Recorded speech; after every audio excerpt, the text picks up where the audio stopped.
Nuevos horizontes. Las Islas Molucas.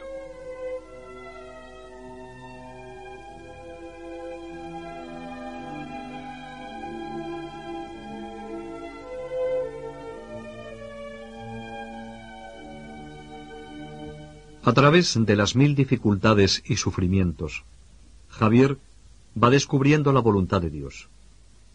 Voluntad de Dios que quiere conocer y para lo cual emplea toda la oración y mortificación necesarias. Cuando hoy penetramos en la vida de los santos, y más aún, en su modo de obrar, nos asusta. Y es porque no es fácil reconocer que el primer enemigo para la santidad que debemos alcanzar somos nosotros mismos. El maligno no necesita muchas veces combatirnos directamente, como combate a los santos, porque tiene aliados seguros en nuestra persona, en nuestras pasiones. No alcanzamos muchas veces la santidad porque nos empeñamos en permanecer en la mediocridad de una vida que parece no alcanza nunca la caridad perfecta, aunque no logramos ni siquiera ser perfectamente hombres y nos dejamos llevar por nuestros instintos. ¿Cuántas veces obedecemos y consentimos a una esclavitud que nos impide responder a Dios, aun cuando por su misericordia no nos pone en situación de pecado y en tentación de cometerlo? El único modo que tiene el hombre de sustraerse a la esclavitud de los instintos es mortificar hasta el fondo, hasta las raíces, su ser, poner en ayuno a todas las potencias. Este ayuno se impone tanto más cuanto el hombre, tal vez, pretende seguir al Señor y amarlo con todo el corazón, sin estar perfectamente purificado, y es inducido con demasiada frecuencia a ocultar o disimular los motivos secretos de una acción suya con pretextos que quieren justificarla externamente. De este modo, se justifica una imperfección, un movimiento puramente instintivo y que obedece a motivos que, si no se nos escapan totalmente, sin embargo pueden permanecer más o menos escondidos con distintos pretextos. Este camuflar la realidad es una de las razones más graves que impiden el avance del alma en la vida espiritual, una de las causas más frecuentes de la mediocridad. ¿Por qué se impone la mortificación? El egoísmo encierra al hombre en sí mismo y quiere reconducir todo a sí mismo. La mortificación cristiana no es un rechazo de las cosas, del mundo, de la vida, sino que es un ordenarse a sí mismo y todo lo que se posee hacia Dios. La realeza del hombre es en vista de su sacerdocio. Lo que posee es para ofrecerlo. Es verdad que decidirse por Dios es un hecho bastante grave en la vida de un hombre, y lo vemos en la vida de San Francisco Javier. Hay quien quiere posponer esta decisión, quiere contentar a Dios con tal que no pida demasiado. En cambio, decidirse por Dios quiere decir desde el principio entregarlo todo. Nadie puede decidirse por Él sin eliminar toda reserva, toda condición, toda espera para la donación que debe hacer de sí mismo a su amor. Nada se puede temer, de hecho, en esta mortificación, puesto que nos pone en condiciones de escoger a aquel que es el supremo bien, un bien que puede sustituir a cualquier otro bien y que es el único que puede saciar totalmente. Las vidas de los santos nos dicen en qué consiste la mortificación del cristiano, y en cada uno de nosotros lo dice la fuerza misma de la gracia que nos solicita a responder a Dios. Porque, en la medida en que Dios nos llama, nos invita también a librarnos de nuestra esclavitud. Hay que saber renunciar día a día a todo lo que no nos lleva a Dios, y hay que tratar de ver claramente, aun en aquellas cosas que creemos hacer por Él, lo que hay en ello de verdadero. Ver con claridad si en nuestra declaración de hacer esa cosa o de aspirar a otra por el Señor, nosotros obedecemos a su voz, o más bien, a una voluntad propia. Este deseo de responder en cada momento al querer de Dios es lo que constantemente busca Javier, y se dedica de una manera especial a conocer su voluntad cuando lo que se le presenta es más difícil. Cuando el amor de Dios invade todo el hombre y lo toma por completo, entonces alcanza la pureza de corazón y se orienta en todo cuanto hace por Dios y por la extensión de su reino. Los que viven así entienden la locura de la cruz, que no admite más comprensión humana que esta, el amor. Un amor a Dios, a quien se entregan por completo, y un amor al prójimo, al que aman y desean hacer partícipes de la salvación de Jesucristo. Salvación que nos consiguió con su encarnación, muerte y resurrección.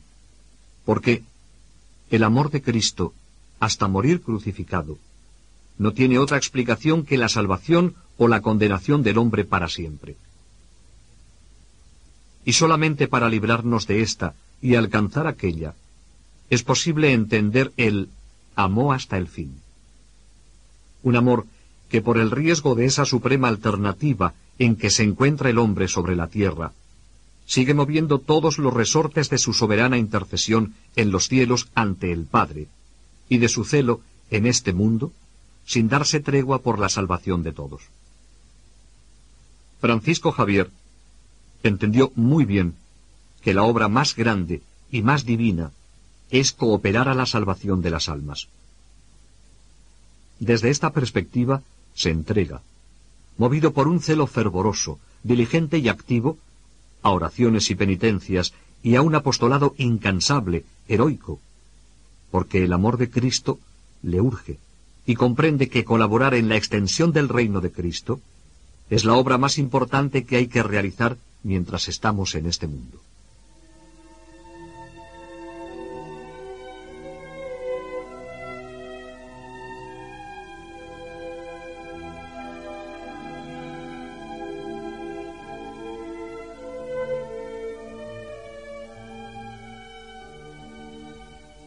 Pero Javier no emprendía ninguna misión sin pedir la luz al Señor y conocer su voluntad.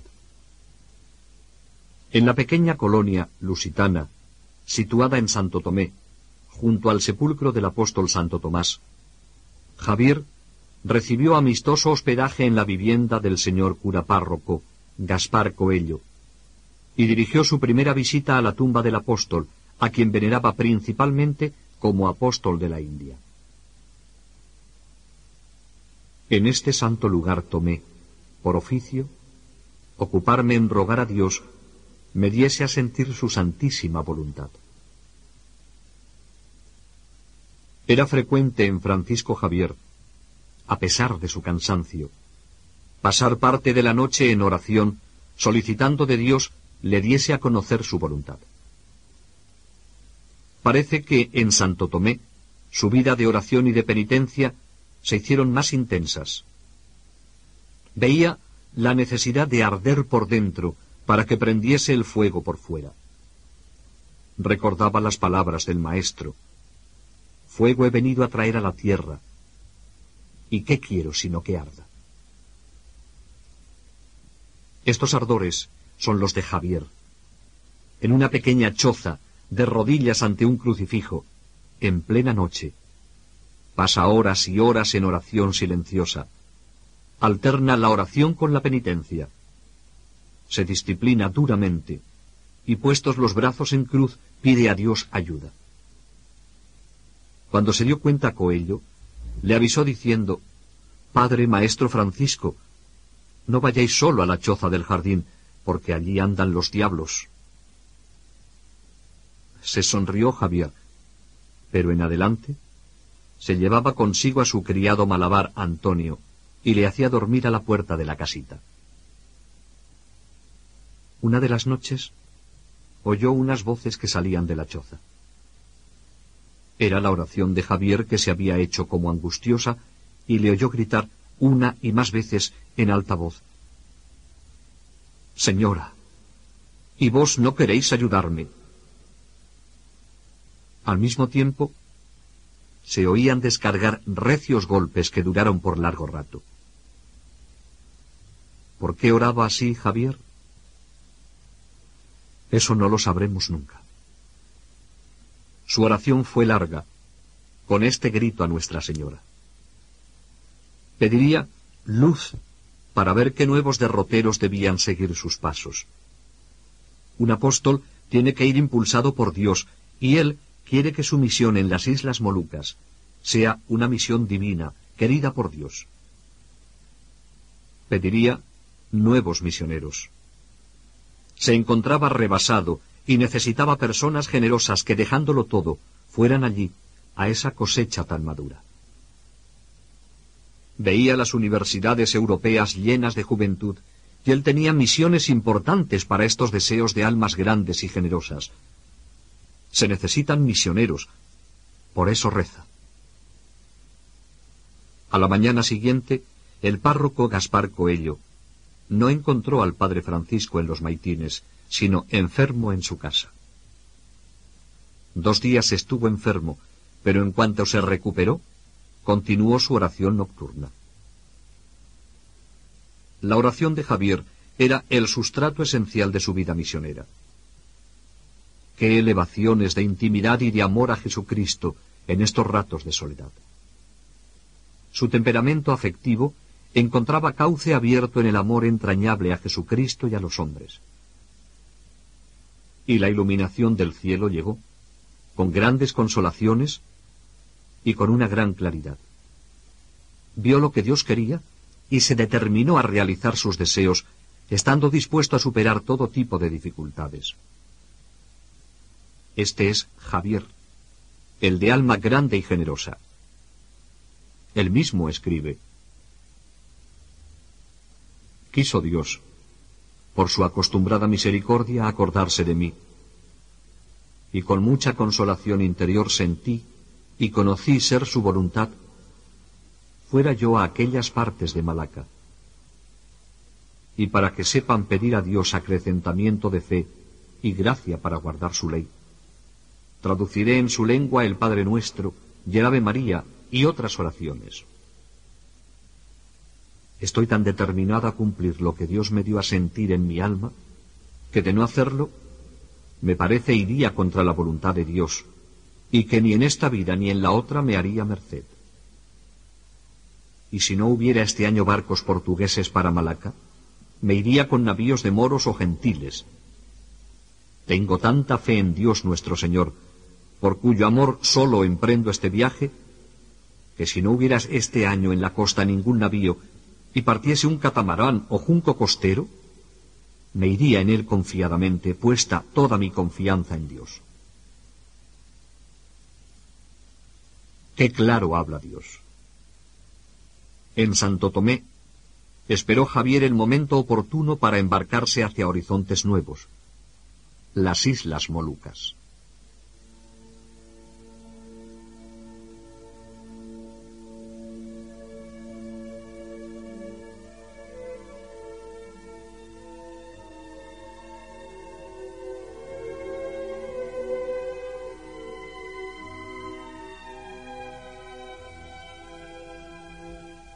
Permaneció Javier junto a la tumba del apóstol durante 4 meses.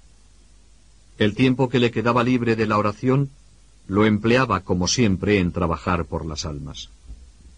Los habitantes de la pequeña colonia eran su consuelo. Más de una sorprendente conversión coronó sus esfuerzos. Ganó por entonces un nuevo compañero de trabajo para los macasares, llamado Juan de Eiro, soldado veterano que por medio del comercio se había conseguido una pequeña fortuna. Cuenta así el mismo Francisco Javier el cambio repentino de este mercader. Yendo al puerto del cual me había de embarcar para hacer mi viaje, hallé un mercader con un navío suyo, el cual me rogó que le confesase.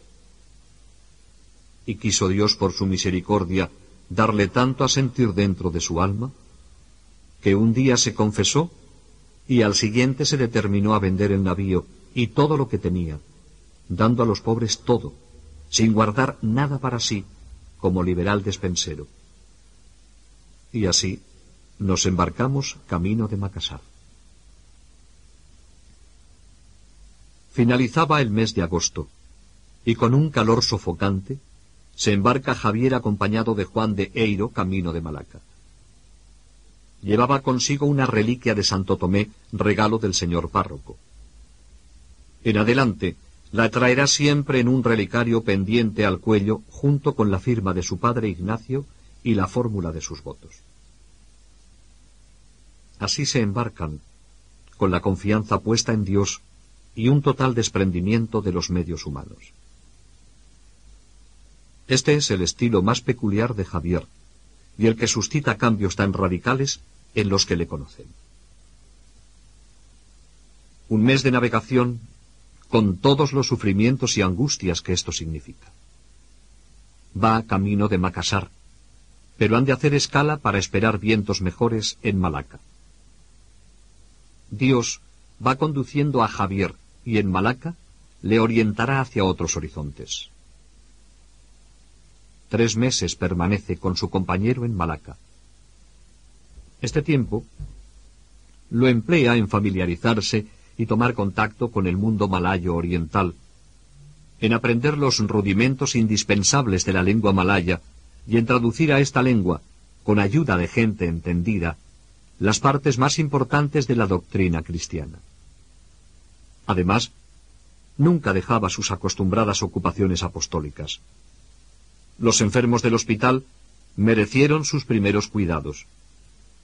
Y después de estos, llegaba a su vez a los sanos. Cada día, convocaba con su campanilla a los niños, a los esclavos y esclavas, y a los cristianos indígenas, y los reunía para el catecismo en una iglesia, donde, además, dirigía un sermón a la semana a las mujeres de los portugueses sobre la confesión, la comunión y los artículos de la fe. Predicaba los domingos y días de fiesta a los portugueses sobre la muerte, el juicio y el infierno. Fue tal la afluencia al confesonario que durante 2 o 3 días apenas encontró el padre tiempo para tomar un pedazo de pan. Parecido fue el fruto conseguido por medio de su mismo trato personal. ¿Qué es lo que proporcionaba a Javier tan irresistible poder sobre los corazones? Había, entre los reconciliados con Dios, con su ayuda, un portugués llamado Rodrigo de Siqueira. Javier le acogió en su choza, le animó a confesarse y recibir la Sagrada Comunión de 8 en 8 días, y le hizo resolverse a emprender su vuelta a Portugal en la primera embarcación, a fin de evitar de una vez para siempre las ocasiones que allí tenía. Mientras dormían de noche sus compañeros, acostumbraba Javier a levantarse y salir del recinto.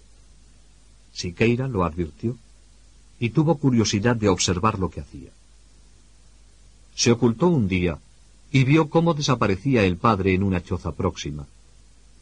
Siqueira lo observaba todo por entre las rendijas de aquel tabique de hojas de palmera y le vio arrodillarse ante una mesita sobre la que descansaba una cruz hecha de madera de Santo Tomás, y orar allí con los brazos levantados hacia el cielo durante gran parte de la noche. Junto a la mesita había un catre con su red hecha de cuerdas de coco, y una gran piedra negra le servía de almohada. Cuando el santo se sentía dominado por el sueño, se echaba allí a descansar por breves horas.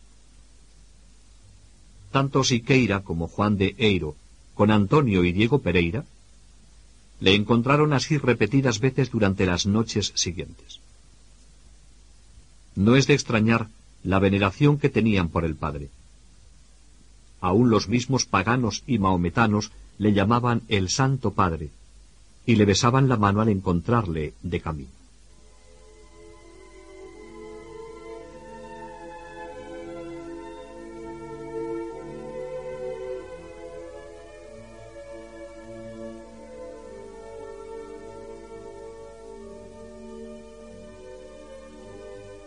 A finales de año llegan noticias poco favorables de los macasares, y hace desaconsejable el seguir hasta allá, más cuando en la isla de Amboino y Ternate Sabe el padre Francisco Javier que esperan con ansias un misionero. Desistió de ir a Macassar y resolvió ir más allá, hasta Amboino y Ternate, pues se le ofrecía buena oportunidad de examinar la misión de Extremo Oriente, para tomar después las medidas necesarias. Pero no sólo las Molucas preocupaban a Javier. Otra intuición misionera preocupa el alma del apóstol: la poderosa China. Por primera vez entra la China en los anhelos de Javier, porque ha oído en el puerto de Malaca que parten cada año muchos barcos hacia aquel país para comerciar secretamente. Una nube de misterio rodea a la China, nube de imprecisión y de fantasía. Es un pueblo que vive separado de los demás, con impenetrables murallas, cuyo paso está prohibido a todo extranjero bajo pena de muerte. Tanto le intrigó a Javier la China, que momentos antes de embarcarse para Amboino, encargó a sus compañeros que hiciesen averiguaciones sobre la China, para que le informasen a su vuelta de las Molucas. El 1 de enero de 1546, parte para la isla de Amboino en las Molucas.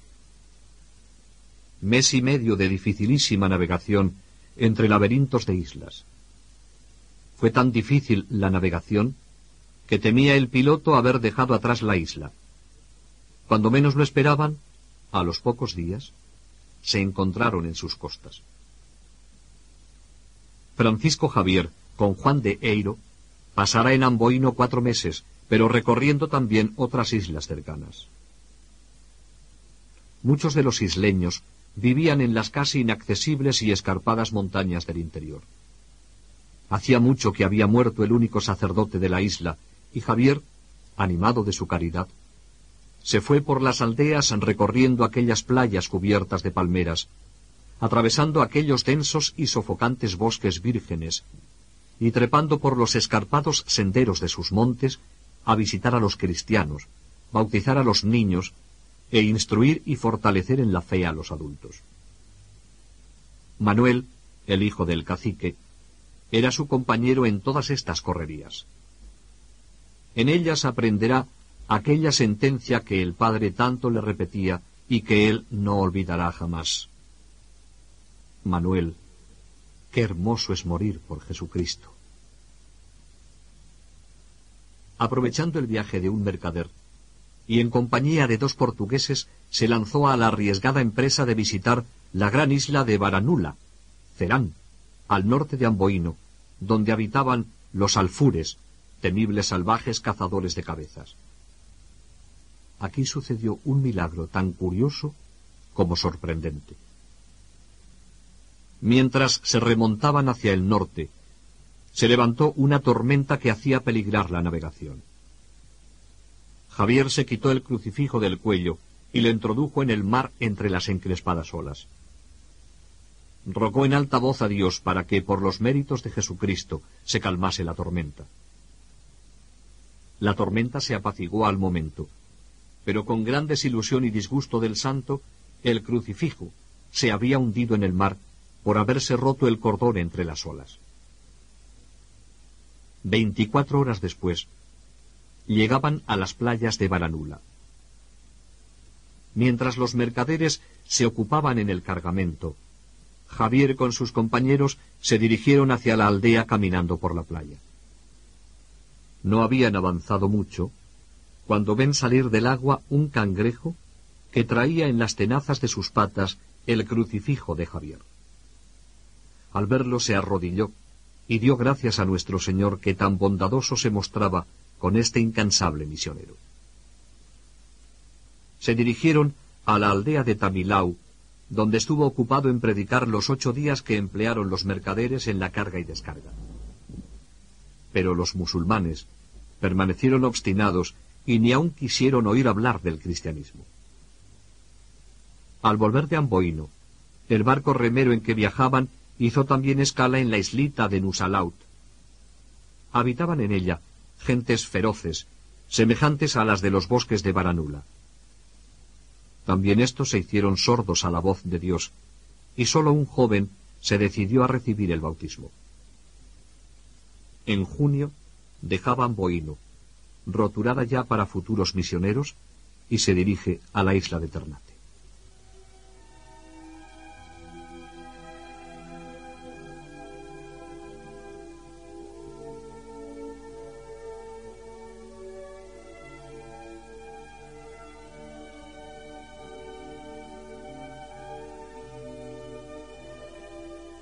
Ternate, situada al norte de Amboino, era el punto céntrico de este archipiélago.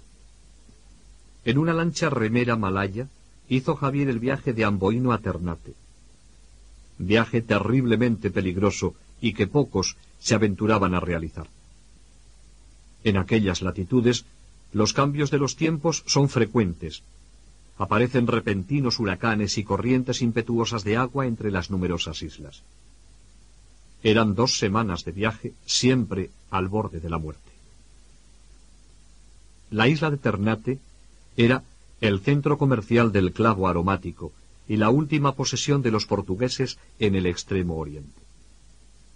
La religión de sus habitantes es el Islam, pero muy adulterado por supersticiones e idolatrías paganas. El palacio del rey domina las pequeñas casuchas lacustres de la playa. La comunidad de cristianos la formaba un grupo de unos 60 portugueses casados con mujeres indígenas. Al cuidado de todos ellos figuraba un párroco y 2 beneficiados. Pero el abandono y la ignorancia religiosa eran espantosos. Javier, a fuerza de predicar, consiguió mejorar la situación. Hay un suceso prodigioso, un milagro más de Javier. Al comerciante portugués Araujo, que una vez le negó sus provisiones, le predijo su muerte. Estando el padre Francisco Javier celebrando la misa, después del ofertorio dijo al pueblo: Juan de Araujo, el de Amboino, ha muerto. Yo he celebrado ya una misa por el eterno descanso de su alma, y esta también será para él. Quedaron todos maravillados, sin saber por dónde podía el padre tener noticias de aquella muerte, pues Amboino se halla a 60 leguas de distancia de Ternate. Con todo esto, la autoridad y la aureola de santidad de Javier se agrandaban ante los indígenas. La gran victoria en Ternate fue la conversión de Niaquile, madre del rey fallecido, y que era muy querida. Desde la playa de Ternate veía Javier las elevadas montañas de la isla de Batachina, donde habitaba el enemigo mortal de portugueses y cristianos, el sultán de Gilolo.